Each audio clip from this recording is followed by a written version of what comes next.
नमस्कार दोस्तों, स्वागत है आप सभी का हमारे YouTube channel magic education trick पर। दोस्तों, हमारे चैनल पर रेलवे एग्ज़ाम की तैयारी कराई जा रही है, जहां पर आपको सामान्य ज्ञान, सामान्य विज्ञान और आपके करंट अफेयर के वीडियो अपलोड किए जाते हैं। और आज की इस वीडियो में हम लोग सामान्य ज्ञान और साथ में सामान्य विज्ञान संयुक्त रूप से पढ़ने वाले हैं। काफ़ी अच्छे क्वेश्चन हैं और अगर आप नए हैं तो हमारे चैनल से जुड़ सकते हैं और रेलवे एग्जाम की बेहतरीन तैयारी कर सकते हैं। तो आइए यहाँ पर स्टार्ट करते हैं। 30 नंबर कह रहा है बांग्लादेश की मुद्रा। हमने पिछले वीडियो में इस क्वेश्चन के बारे में कमेंट करने के लिए पूछा था कि जवाब क्या सही होगा, और सभी बच्चों का इसका सही जवाब था क्योंकि क्वेश्चन में आपका ईजी था। तो बांग्लादेश की मुद्रा क्या है? 30 का ऑप्शन राइट आपका बी हो जाएगा, टका। क्या हो जाएगी? टका हो जाएगा। नेक्स्ट क्वेश्चन की ओर आते हैं। क्वेश्चन आपसे यहाँ पर कह रहा है कि 2 रुपये और इससे ऊपर के मूल्य वर्ग की भारतीय करेंसी के नोटों पर किसके हस्ताक्षर होते हैं? किसके हस्ताक्षर होते हैं? ऑप्शन राइट आपका यहाँ पर हो जाएगा गवर्नर। वो भी कौन गवर्नर? भारतीय रिजर्व बैंक के। ठीक है, भारतीय रिजर्व बैंक के गवर्नर के होते हैं। ठीक है, वैसे आपके होते हैं वित्त सचिव के, जो आपके छोटे छोटे सिक्के होते हैं। ठीक है ना, 1-2 रुपए के। नेक्स्ट क्वेश्चन आपसे कह रहा है संसद में सामान्यतः आम बजट किस महीने प्रस्तुत किया जाता है? तो संसद में जो आपका आम बजट होता है ये किस महीने में प्रस्तुत किया जाता है? 32 का ऑप्शन राइट आपका यहाँ पर हो जाएगा बी, फरवरी माह में प्रस्तुत किया जाता है। ठीक है, फरवरी माह में प्रस्तुत किया जाता है। नेक्स्ट कर आपसे यहाँ पर कि भारत के मुख्य चुनाव आयुक्त को कौन नियुक्त करता है? भारत के मुख्य चुनाव आयुक्त को कौन नियुक्त करता है? 33 का ऑप्शन राइट इसका क्या हो जाएगा? आपका ए हो जाएगा, राष्ट्रपति नियुक्त करता है। कौन करता है? राष्ट्रपति नियुक्त करता है। देखिए, जो चुनाव आयोग है तो चुनाव आयोग का गठन मुख्य निर्वाचन आयुक्त एवं अन्य निर्वाचन आयुक्तों से किया जाता है, जिनकी नियुक्ति राष्ट्रपति के द्वारा की जाती है। मुख्य चुनाव आयुक्त का कार्यकाल होता है 6 वर्ष या 65 वर्ष होता है। जो भी इसके पहले आए तब तक आपका हो सकता है। ठीक है ना। और मुख्य निर्वाचन आयुक्त होता है, उसको महाभियोग की प्रक्रिया द्वारा हटाया भी जाता है। शेष की नहीं की जाती। जो आपके 2 होते हैं अन्य, उनको तो महाभियोग नहीं लगाते हैं, लेकिन जो मुख्य चुनाव आयुक्त होता है उसको हम लोग महाभियोग प्रक्रिया से हटा सकते हैं। नेक्स्ट क्वेश्चन को आते हैं। क्वेश्चन आपसे यहाँ पर कह रहा है चुनाव के दौरान सभी चुनाव प्रचार रोक दिए जाते हैं। तो जब भी चुनाव होते हैं तो चुनाव के पहले ही आपके जो चुनाव प्रचार प्रसार होता है कितने घंटे पहले रोक देते हैं?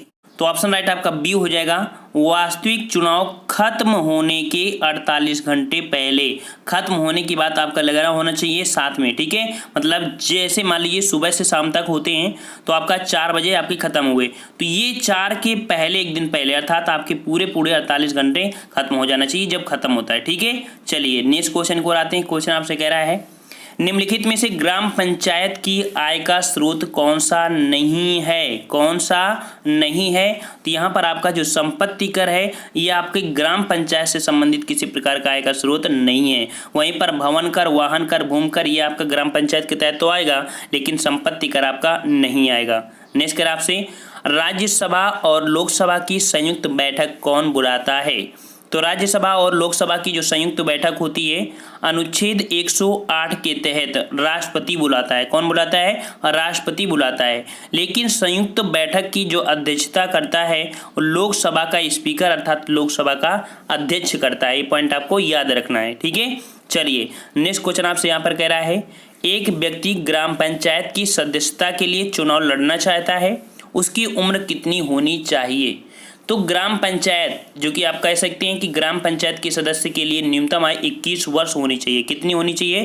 तो 21 वर्ष या उससे आपके ऊपर हो सकती है, इससे कम आपकी नहीं होगी। ठीक है ना। और यहाँ पर अगर बात करें आपके जो 25 वर्ष है तो 25 वर्ष किसकी होती है? तो आपके लोकसभा तथा विधानसभा, किसकी? लोकसभा तथा विधानसभा की सदस्य के लिए न्यूनतम आयु 25 वर्ष होती है। वहीं पर अगर बात करें राज्यसभा के लिए तो राज्यसभा की न्यूनतम आयु होती है 30 वर्ष होती है। ठीक है, चलिए नेक्स्ट क्वेश्चन को आते हैं। क्वेश्चन आपसे यहाँ पर कह रहा है नेताजी सुभाष चंद्र बोस राष्ट्रीय खेल संस्थान कहाँ पर स्थित है? तो ये आपका नेताजी सुभाष चंद्र बोस राष्ट्रीय खेल संस्थान, ये आपका 38 का ऑप्शन राइट आपका यहाँ पर कौन सा हो जाएगा? आपका डी, अर्थात पटियाला में है। कहाँ पर है? पटियाला में स्थित है आपका ये खेल संस्थान। नेक्स्ट कर आपसे राजा भोज निम्नलिखित में से किस राजवंश से संबंधित थे? राजा भोज ये आपके संबंधित थे परमार से। किससे? परमार वंश से संबंधित है। ऑप्शन राइट आपका बी हो जाएगा। नेक्स्ट कर आपसे, वर्ष 1857 में मेरठ में प्रथम सिपाही विद्रोह की आग किस दिन भड़की थी? सिपाही विद्रोह अर्थात ये कई लोगों का मानना है कि इन्होंने सिपाही विद्रोह कहा कि इन्होंने किसी नाम से पुकारा है जो आपका 1857 की क्रांति थी। तो ये आपकी जो मेरठ में, ठीक है, मेरठ में प्रथम सिपाही विद्रोह जो आग भड़की थी, ये आपकी भड़की थी 40 का ऑप्शन राइट आपका 10 मई से भड़की थी। कब? 10 मई से। देखिए सर्वप्रथम 10 मई 1857 को मेरठ की पैदल टुकड़ी जो कि आपकी कह सकते हैं आपकी 20 N1 से, ठीक है, 1857 की क्रांति की शुरुआत हुई और 1857 के विद्रोह के बाद भारत का शासन कंपनी के हाथों से सीधे ब्रिटिश की सरकार में नियंत्रण में चला गया था। ठीक है, नेक्स्ट क्वेश्चन को आते हैं। क्वेश्चन आपसे कह रहा है महात्मा गांधी जी की, ठीक है, महात्मा गांधी की हत्या नाथूराम गोडसे ने निम्नलिखित में से किस दिन की थी? तो किस दिन किया था? और आप सबको पता होगा कि शहीद दिवस मनाते हैं, ये कब मनाते हैं? 41 का ऑप्शन राइट आपका यहाँ पर हो जाएगा कौन सा? डी, अर्थात 30 जनवरी को, अर्थात आपका 30 जनवरी 1948 को 3 गोलियां से भून दिया था। नेक्स्ट कह आपसे राज्यसभा का सदस्य निर्वाचित होने के लिए आवश्यक न्यूनतम उम्र सीमा कितना होना चाहिए? तो अभी हमने बताया था कि राज्यसभा की अगर बात करता है तो आपका ऑप्शन राइट आपका 20 हो जाएगा। 35 वर्ष की बात करें तो आपके जो राष्ट्रपति होते हैं, उपराष्ट्रपति और आपके जो राज्यपाल होते हैं उनका आपका कार्यकाल जो उनकी न्यूनतम आयु होती है 35 वर्ष होनी चाहिए। और आपके जो होते हैं लोकसभा के और विधानसभा के उसके अध्यक्ष आपके या उसके सदस्य होते हैं वो 35 वर्ष होनी चाहिए। नेक्स्ट कह आपसे श्वेत क्रांति का संबंध किससे है? तो श्वेत क्रांति का जो संबंध है वो आपका किससे है? ऑप्शन राइट आपका ए से हो जाएगा आपका दुग्ध क्रांति से। ठीक है, इसे फ्लड क्रांति के नाम से, ऑपरेशन फ्लड के नाम से भी जानते हैं। ठीक है, और नेक्स्ट क्वेश्चन को आते हैं। क्वेश्चन आपसे कह रहा है सतलुज, कामा, चिनाव और रावी निम्न में से किसकी सहायक नदियां हैं? तो सतलज, चिनाव, रावी ये किसकी सहायक नदियां हो जाएंगी? 44 का ऑप्शन राइट आपका हो जाएगा सिंधु नदी। ऑप्शन राइट आपका यहाँ पर सी हो जाएगा सिंधु नदी। देखिए जो आपकी सिंधु नदी है तो सिंधु नदी का उद्गम तिब्बत में मानसरोवर झील के पास एक पड़ता है आपका संगे ख्वाब हिमनद से है। यह कुल आपकी 2880 किलोमीटर है, जबकि देखा जाए तो आपके भारत में 709 किलोमीटर की दूरी तय करती है और अरब सागर में जाकर गिरती है। इसकी सहायक नदियों की बात करें तो सतलज, चिनाव, रावी, ब्यास तथा झेलम इसकी नदियाँ होती हैं। नेक्स्ट कर आपसे पंडित रविशंकर का संबंध निम्नलिखित में से किस वादन से है? ठीक है, तो पंडित रविशंकर का जो संबंध है ये आपका है 45 का ऑप्शन राइट आपका यहाँ पर कौन सा हो जाएगा? ए नंबर, सितार वादक से है। ठीक है, सितार वादक से संबंधित है। नेक्स्ट करें आपसे निम्नलिखित में से किसे लोकनायक कहा गया है? ठीक है, किसे कहा गया है? ये क्वेश्चन आपका पीछा जब पूछे मतलब कि जब ऑफलाइन पेपर होता था उस समय क्वेश्चन बहुत पूछा जाता था। ठीक है, तो लोकनायक किसे कहा गया है? तो ऑप्शन आपका 46 का हो जाएगा यहाँ पर आपका डी, अर्थात जयप्रकाश नारायण। जयप्रकाश नारायण ऑप्शन आपका डी सही हो जाएगा। नेक्स्ट कह रहा है बुलंद दरवाजा निम्नलिखित में से कहाँ है? तो बुलंद दरवाजा आपका जो है ये कहाँ पर है? ऑप्शन राइट आपका यहाँ पर हो जाएगा सी, फतेहपुर सीकरी में। ये किसने बनवाया था? तो अकबर ने बनवाया था। क्यों बनवाया था? तो गुजरात विजय अभियान के उपलक्ष्य में फतेहपुर सीकरी का बुलंद दरवाजा बनाया गया था। ठीक है, नेक्स्ट कर आपसे भारत के राष्ट्रपति को पद से कौन हटा सकता है? तो भारत के राष्ट्रपति को पद से जो हटा सकता है वो कौन हटा सकता है? 4 आपके ऑप्शन है और राइट इसका जवाब हो जाएगा आपका कौन सा? संसद हटा सकती है। और संसद भी ऐसे नहीं हटा सकती है, एक प्रक्रिया होती है महाभियोग। अनुच्छेद आपका 61 के तहत राष्ट्रपति पर महाभियोग की प्रक्रिया लगाते हैं जिस पर संसद के दोनों सदन होते हैं। और दोनों सदन में ये प्रक्रिया कैसी होती है आपको बता देते हैं। एक लोकसभा हो गई, ये राज्यसभा, ये राष्ट्रपति हैं। तो इनको 14 दिन पहले, ठीक है, कितने 14 दिन पहले इनको प्रस्ताव भेजा जाता है, एक नोटिस जारी की जाती है कि आप अपने पद से हट जाइए। अगर आप ये अपने पद से हटते नहीं 14 दिन में तब प्रक्रिया आपकी चाहे लोकसभा से स्टार्ट करिए चाहे राज्यसभा से। ठीक है, मान लो लोकसभा से स्टार्ट की है तो आपकी 2/3 बहुमत अगर हो गया है तो ये प्रक्रिया आपकी इस पर आएगी। अगर ये 2/3 प्रक्रिया अर्थात 2/3 आपके सिग्नेचर हो जाते हैं तो राष्ट्रपति पर महाभियोग लग जाता है। तो इसके अकॉर्डिंग ऑप्शन राइट आपको यहाँ पर बी हो जाएगा, संसद हो जाएगा। ठीक है ना। नेक्स्ट कर आपसे भारत के व्यापारिक संबंध सबसे पहले किस यूरोपीय देश से स्थापित हुए थे? तो यूरोपीय संबंध जो आपके स्थापित हुए थे आपके 49 का ऑप्शन आपका ए, पुर्तगाल से। ठीक है, तो पुर्तगाल का जो एक यात्री था वास्को डी गामा, वो आपके भारत में आया था 1498 में। कब आया था? 1498 ईस्वी में ये आपके भारत में आया था। ठीक है, और आपके कोच्चि पे आया था, ठीक है, जहाँ का राजा था आपका जमोरिन, ठीक है। और जमोरिन ने इसका खूब विद्वत से स्वागत किया था, लेकिन जो यूरोपीय थे उन लोगों ने इसका विरोध किया था, ठीक है ना। और इसके बाद ये जो था अपने भारत मतलब कि वापस चला गया था। वापस आने के बाद ये भारत में 3 बार आया है और यहीं भारत में इसकी मृत्यु भी हो गई। ये भी पॉइंट आपको याद रखना है। चलिए नेक्स्ट क्वेश्चन को आते हैं। क्वेश्चन आपसे कह रहा है जातक पवित्र ग्रंथ है, जातक पवित्र ग्रंथ है ये किनका है? तो आप लोगों ने नाम सुना होगा जातक कथाएं। आपकी जो जातक कथाएं आपके बौद्धों से संबंधित है, ठीक है। ऑप्शन राइट आपका सी हो जाएगा। नेक्स्ट कह रहा है आपसे स्वेज नौ परिवहन नहर भूमध्य सागर को किसके साथ जोड़ता है? तो आपकी जो स्वेज नहर है, ठीक है, स्वेज नहर है ये भूमध्य सागर और किसको? तो ऑप्शन आपका यहाँ पर 51 का हो जाएगा आपका डी लाल सागर। मान लीजिए आपका देखिए भूमध्य सागर है, यहाँ पर आपका लाल सागर है, इसके बीच में आपकी स्वेज नहर है, ठीक है। यहाँ पर आपका भारत पड़ता है, इधर आपका यूरोप होता है। तो यूरोप वाले लोग जो पहले आपके अफ्रीका से आते थे, अब अफ्रीका से ना आकर ये भूमध्य सागर के माध्यम से आते हैं आपके यहाँ पर स्वेज नहर से, स्वेज नहर से आपके लाल सागर, इसके बाद आपके अरब सागर और इसके बाद भारत में आ जाते हैं। एक क्वेश्चन आपका पुलिस एग्जाम में आया था कि 5000 किलोमीटर की दूरी कम हो गई है यूरोप से भारत आने के लिए रास्ता, ये कौन सी नहर है? तो आपकी स्वेज नहर। ऑप्शन राइट आपका यहाँ पर कौन हो गया है? डी हो गया है, ठीक है ना। अगर आपको अच्छा लग रहा है तो वीडियो को लाइक भी कर दीजिए। यहाँ पर कह रहा है भगवान बुद्ध ने अपने पहले धर्मों उपदेश दिए थे। तो भगवान बुद्ध ने अपने पहला धर्म उपदेश दिया था कहाँ पर? ऑप्शन राइट 52 का यहाँ पर हो जाएगा कौन सा? हो जाएगा आपका यहाँ पर सारनाथ। ऑप्शन आपका सारनाथ में, ठीक है ना। और इसे क्या बोला गया है? तो बुद्ध ने जो पहला उपदेश दिया है उसे धर्म चक्र परिवर्तन बोलते हैं और 5 शिष्यों को दिया था, ठीक है, 5 शिष्यों को, और ये शब्द को बोला गया है धर्म चक्र परिवर्तन, ठीक है। बोध गया में क्या हुआ था? तो बोध गया में इन्होंने ज्ञान की प्राप्ति किया था। सांची क्या है? तो सांची क्या है आपका? तो सांची में आपके बौद्ध का सबसे बड़ा आपका स्तूप है आपका यहीं पर सांची का, ठीक है ना। और कुशीनगर की बात करें तो कुशीनगर में क्या हुआ था? इनको निर्वाण प्राप्ति हुई थी, ठीक है, मतलब मृत्यु होती है ना, तो मृत्यु प्राप्त करना वही होती है निर्वाण, ठीक है। नेक्स्ट कह आपसे अनुच्छेद 370 का संबंध किस राज्य के विशेष प्रावधान से संबंधित है? तो अनुच्छेद जो 370 है ये आपका संबंध है आपके ऑप्शन राइट आपका सी जम्मू कश्मीर से संबंधित है, ठीक है। कहाँ से है? जम्मू कश्मीर से संबंधित है। जो जम्मू कश्मीर का संविधान था वो आपका 1957 के बाद ही आपका प्रचलन में आया था, ठीक है ना। चलिए नेक्स्ट क्वेश्चन आपसे कह रहा है रज्जनामा फारसी में अनुवाद था, अर्थात रज्जनामा का जो फारसी में अनुवाद हुआ था ये किस चीज़ का हुआ था?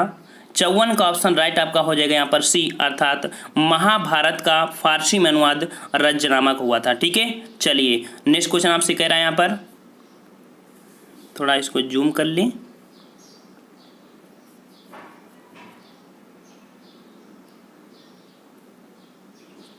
चलिए यहाँ पर कह रहा है वह मुगल सम्राट जिसका 2 बार अभिषेक हुआ था, ठीक है ना, ये कौन था? तो मुगल सम्राट कौन था जिसका 2 बार राज्याभिषेक हुआ है? 55 का ऑप्शन राइट आपका यहाँ पर कौन हो जाएगा? औरंगजेब। कौन? औरंगजेब हुए थे, यहाँ पर डी ऑप्शन हो जाएगा। तो देखिए औरंगजेब का पहला राज्याभिषेक कब हुआ था? 31 जुलाई 1658 को आगरा में हुआ था। देवरिया के युद्ध के सफल होने के बाद 15 मई 1659 को, ठीक है, 59 को औरंगजेब ने दिल्ली में प्रवेश किया और शाहजहां के शानदार महल में जून 1659 को दूसरी बार राज्याभिषेक कराया था, ठीक है ना। ये पॉइंट आपको याद रखना है। आप क्वेश्चन आपको देखने के मिलेंगे जो कि हमने बताया था कि सामान्य विज्ञान के भी क्वेश्चन आपको यहाँ पर आपको हैं, ठीक है ना। हमारे जो वीडियो होते हैं वहाँ पर आपके लगभग प्रैक्टिस सेट जो लाए जाते हैं वहाँ पर 75 होते हैं, जिसमें से 30 के पार्ट बनाए गए हैं। तो पहला पार्ट जो होता है 30 वहाँ पर सामान्य ज्ञान होता है। दूसरा आपका जो पार्ट होता है उसमें से 30 आपके तो होते हैं, साथ में आपके 15 आपके सामान्य विज्ञान के भी क्वेश्चन होते हैं, ठीक है ना। तो पार्ट वाइज देखते जाइए तो आपको साथ में आपको सामान्य विज्ञान भी कंप्लीट होते जाएगी जो आपकी एक्सपेक्टेड आपकी प्रैक्टिस सेट है, ठीक है ना। यहाँ पर कह रहा आपसे कि मोबाइल सेलफोन के काम करने के लिए निम्न में से कौन सा आवश्यक है, ठीक है। तो कौन सा आवश्यक है जो आपके मोबाइल सेलफोन से है? तो 56 का ऑप्शन राइट आपका यहाँ पर कौन सा हो जाएगा? आपका डी हो जाएगा आपका उपरोक्त सभी। क्यों? काम करने में अनुकूल हैंडसेट भी है, सेवा प्रदाता नेटवर्क भी है और सिम कार्ड भी होता है। ऑप्शन राइट आपका डी यहाँ पर हो जाएगा, ठीक है ना। नेक्स्ट क्वेश्चन को आते हैं। क्वेश्चन आपसे कह रहा है किस रक्त वर्ग के व्यक्ति सर्वोदाता अर्थात यूनिवर्सल डोनर कहलाते हैं? तो ये यूनिवर्सल डोनर कहलाते हैं कौन? ऑप्शन राइट आपका यहाँ पर हो जाएगा ब्लड ग्रुप ओ। कौन सा? 57 का ऑप्शन आपका यहाँ पर सी हो जाएगा। ब्लड ग्रुप ओ होता है ये आपका सर्वदाता होता है। नेक्स्ट क्वेश्चन आपसे कह रहा है तने की कटाई का प्रयोग निम्नलिखित में से किसे पुनः उगाने के लिए किया जाता है? इसका मतलब ये कह रहा है कि ऐसा कौन सा पौधा है जिसका तने के माध्यम से दोबारा फिर से पौधा उगाया जा सकता है? तो देखिए यहाँ पर 58 का ऑप्शन राइट कौन सा हो जाएगा? जो लोग गांव से बिलोंग करते हैं लगभग सही जवाब बताएंगे लेकिन फिर भी कंफ्यूज हो जाएंगे। ठीक है, तो 58 का ऑप्शन राइट आपका यहाँ पर हो जाएगा जो गन्ना होता है। ठीक है, गन्ना ये आपका होता है जो आपके तने से होता है। ठीक है, लेकिन कहीं कहीं आप केला भी देखते हैं, केला भी आपके कैसे होता है? तने से होता है, लेकिन वो तना आपका होता है फल से भी किया जा सकता है। मतलब जैसे आपने सुना होगा भुसावल का केला, तो वहाँ से पौधे के रूप में आते हैं। ठीक है, लेकिन जो गन्ना है तो गन्ना का पौधा नहीं होता, गन्ना आपके तने के माध्यम से ही हो सकता है। ठीक है ना, ये पॉइंट आपको कंफ्यूजन कर सकता था। चलिए नेक्स्ट कह रहा आपसे संतरे किसके प्रबल स्रोत हैं? अर्थात संतरे में क्या पाया जाता है? तो संतरे में क्या पाया जाता है? ऑप्शन आपका यहाँ पर हो जाएगा कौन सा? विटामिन आपका होता है यहाँ पर। ठीक है, विटामिन होता है। और कौन सा विटामिन? तो विटामिन आपका सी पाया जाता है। ठीक है, नेक्स्ट कह रहा है आपसे यहाँ पर कि इनमें से कौन सा मच्छरों से होने वाला रोग नहीं है? रोग नहीं है तो यहाँ पर 60 का ऑप्शन आपका डी, यहाँ पर ऑप्शन घेंगा। और घेंगा किससे होता है? तो आपकी ये विटामिन की कमी से होता है घेंगा रोग। सॉरी, आपकी जो एक नमक होता है, ठीक है, नमक की कमी से आपका हो जाता है घेंगा रोग। ठीक है, चलिए नेक्स्ट क्वेश्चन आपसे कह रहा है पालक के पत्ते किसके प्रबल स्रोत है? अर्थात पालक के जो पत्ते होते हैं उस पर सबसे ज़्यादा आपका क्या होता है? ठीक है, किसकी अधिकता होती है?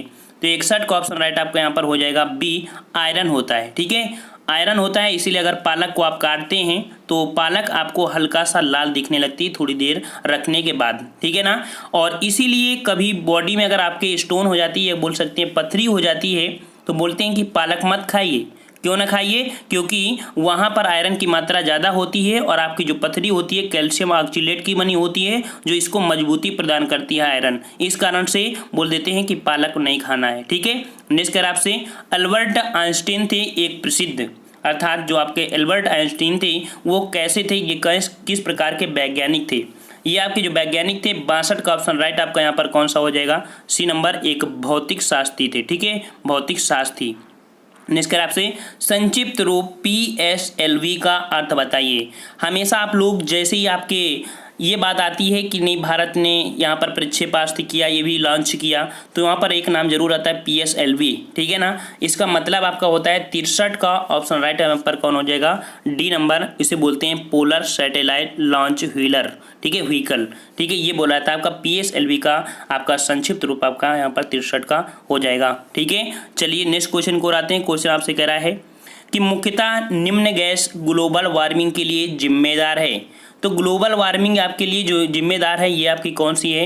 64 का ऑप्शन राइट आपका कौन हो जाएगा? यहाँ पर ए नंबर, कार्बन डाइऑक्साइड। अर्थात जो कार्बन डाइऑक्साइड होती है हमारे ग्लोबल वार्मिंग के लिए जिम्मेदार होती है। ये ग्लोबल वार्मिंग है क्या, समझ लीजिए। ठीक है, ये मान लीजिए आपका पृथ्वी का तल है, यहाँ पर लोग घास वगैरह है, लोग भी रहते हैं। ठीक है, ये आपका गैसीय वातावरण चारों तरफ से घिरा हुआ है। सूर्य से आने वाला जो प्रकाश है यहाँ पर आता है और रिफ्लेक्ट होकर बाहर चला जाता है, लेकिन यहाँ पर ये जो परत है ये परत आपकी चारों तरफ से ढकी हुई है। यहाँ पर छोटे छोटे कार्बन के अणु हैं। अब यहाँ पर ये जो प्रकाश बाहर नहीं जा पा रहा है तो ये यहाँ के टेम्परेचर अर्थात ये अणुओं को टेम्परेचर करता था, गर्म करता है, और जैसे ही गर्म करता है तो आपका जो वातावरण होता है गर्म हो जाता है और यहाँ के ग्लेशियर वगैरह पिघलने लगते हैं, पेड़ पौधे मुरझाने लगते हैं। यही होता है आपका ग्लोबल वार्मिंग। ठीक है ना, समझ में आ गया है ना। चलिए नेक्स्ट क्वेश्चन आपसे कह रहा है निम्न यंत्र से विद्युत ऊर्जा का मापन करते हैं। तो विद्युत ऊर्जा का मापन, विद्युत धारा का मापन करते हैं। ठीक है, निम्न यंत्र से विद्युत धारा का मापन करते हैं। ये किससे करते हैं? 65 का ऑप्शन राइट आपके यहाँ पर हो जाएगा डी, अमीटर। ठीक है, डी नंबर, अमीटर से करते हैं।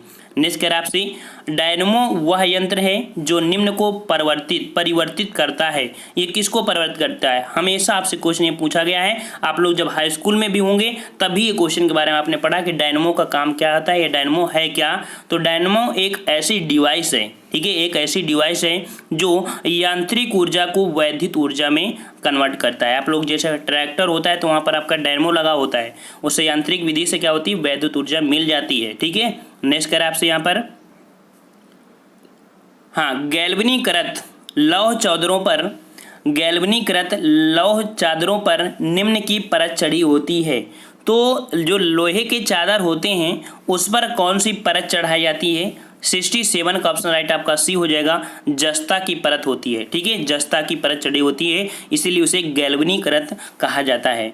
यहाँ पर आपको एक नाम दिख रहा है, देव जी के ट्रिक्स। ठीक है ना, यह हमारा फर्स्ट चैनल है जहाँ पर आपके लाख से ज़्यादा सब्सक्राइबर जुड़े हैं। अगर आप यूपी स्टेट से तैयारी करना चाहते हैं, अर्थात कि आप हिंदी की तैयारी करना चाहते हैं और साथ में आपको हिस्ट्री, पॉलिटिक्स, इकोनॉमिक्स, ज्योग्राफी से लोअर पीसीएस से तैयारी करना चाहते हैं तो इस चैनल से जुड़ सकते हैं। ये भी हमारा ही चैनल है, वहाँ पर आपको स्टेट लेवल की तैयारी कराई जाती है। ठीक है फ्रेंड्स, तो यहाँ पर नेक्स्ट क्वेश्चन को आते हैं। क्वेश्चन आपसे कह रहा है, निम्नलिखित में से कौन सा विटामिन गर्म होने पर नष्ट हो जाता है? तो गर्म होने पर ये नष्ट होने वाला विटामिन कौन सा है? ऑप्शन आपका सी हो जाएगा, यहाँ पर नष्ट हो जाता है। ठीक है ना, और नेक्स्ट क्वेश्चन से आपसे कह रहा है, पाचन है भोजन को, पाचन जो है वो भोजन को क्या करता है? तो पाचन क्रिया में भोजन को जो होता है, कह सकते हैं कि ये आपका जटिल से सरल अणुओं के रूप में बदलने की क्रिया है। ये भोजन को क्या करता है? जटिल से सरल अणुओं के रूप में बदल देता है। नेक्स्ट करें आपसे कि वायु में, ठीक है, वायु में 0 डिग्री सेंटीग्रेड पर ध्वनि तरंग का वेग बताइए। ध्वनि तरंग का वेग बताइए कितना होता है? ठीक है ना, तो आप लोगों ने इसका नाम सुना होगा, अच्छे से सुना होगा। ठीक है ना, आपको 70 नंबर का जवाब आपको कमेंट करके बताना है। नीचे हमने यहाँ पर आंसर की को अपलोड कर दिया है, अर्थात हमारे टेलीग्राम नंबर जो आपका है देव जी के ट्रिक, उसकी लिंक हमारे इस वीडियो के नीचे दे दी गई है, उसे क्लिक करके पा सकते हैं। वहाँ पर लगभग आपको 500 से ज़्यादा PDF आपकी अपलोड कर दी गई हैं। ठीक है ना, तो वहाँ से डाउनलोड कर सकते हैं। आपको ये क्वेश्चन का जवाब अगर आपको आ रहा है तो जवाब दीजिएगा, नहीं नेक्स्ट पार्ट का आप लोग वेट करिए, वहाँ पर आपको देखने को मिलेगा। ठीक है फ्रेंड्स, तो हम लोग मिलते हैं एक नए वीडियो के साथ। अगर आपको अच्छा लगा है तो वीडियो को लाइक करिए, चैनल को सब्सक्राइब कर लीजिए और आपको बनाई गई है जो आप प्लेलिस्ट, वहाँ पर धीरे धीरे करके सभी वीडियो को देखते जाइए। धन्यवाद, जय हिंद, जय भारत।